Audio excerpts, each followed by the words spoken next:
Hvad hvis du vågnede i morgen, og hele internettet eksploderede med én nyhed? USA har købt Grønland. Danmark har solgt verdens største ø til USA, og pludselig er Grønland amerikansk territorium. Det lyder måske absurd, men det er faktisk ikke første gang USA har forsøgt.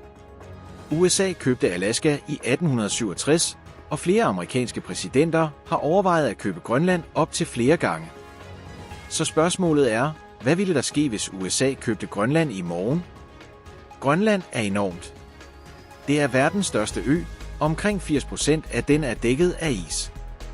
Alligevel bor der kun omkring 56.000 mennesker der. På overfladen virker det måske som et tomt og frossent sted, men i virkeligheden er Grønland en af de mest strategiske steder på hele planeten. Men først, kan USA overhovedet købe Grønland? Teknisk set ja, dog ikke så let. Grønland er en del af kongeriget Danmark, men har selvstyre. Det betyder, at både Danmark, Grønlands regering og sandsynligvis befolkningen selv skulle sige ja. Undersøgelser viser faktisk, at langt de fleste grønlændere ikke ønsker at blive en del af USA. Men lad os forestille os, at det sker alligevel.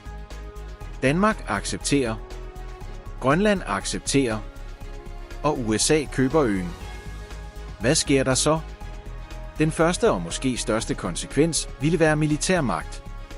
Grønland ligger lige mellem Nordamerika, Europa og Rusland. Det gør øen til et perfekt sted for militær overvågning. USA har faktisk allerede en base der, Pituffik Space Base, tidligere kendt som Thule Air Base.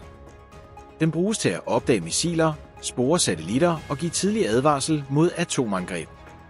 Hvis USA ejede hele Grønland, kunne de bygge langt flere militærbaser. Radarer, satellitsystemer og overvågning af hele Arktis. Det ville give USA en kæmpe strategisk fordel over både Rusland og Kina. Men militær er kun halvdelen af historien.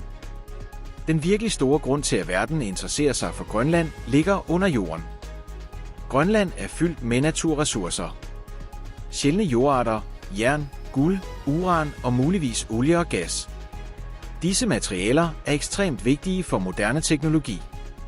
Elbiler, batterier, vindmøller, telefoner og militært udstyr kræver alle sjældne mineraler. Problemet er, at Kina i dag dominerer produktionen af mange af dem.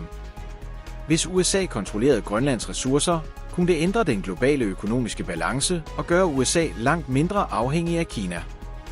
Men der er en tredje grund til, at Grønland bliver mere og mere vigtigt. Klimaændringer. Isen i Arktis smelter hurtigere end nogensinde før. Det betyder, at nye sejlruter langsomt åbner op mellem Europa og Asien.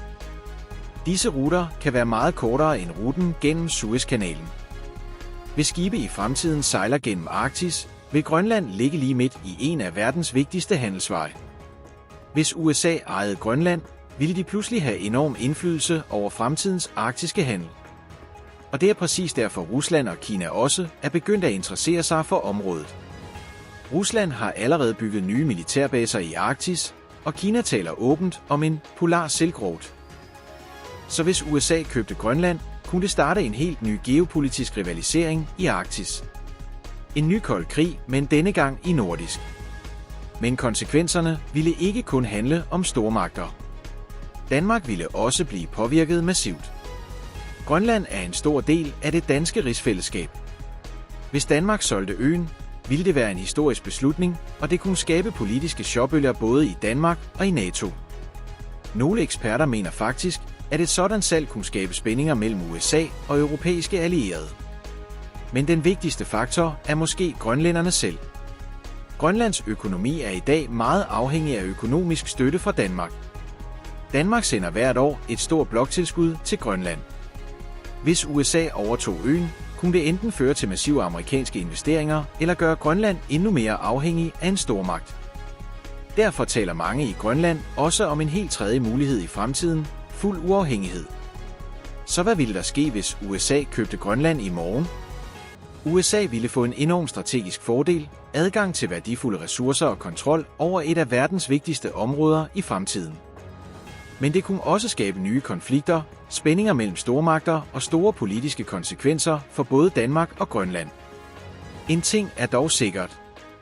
I takt med, at Arktis bliver vigtigere for militær, handel og ressourcer, og bliver Grønland også vigtigere. og derfor er kampen om Grønland måske kun lige begyndt. Tak fordi du kiggede med. Hvis du kunne lide videoen, må du meget gerne give et like og abonnere på kanalen. Flere videoer er på vej. Vi ses næste gang.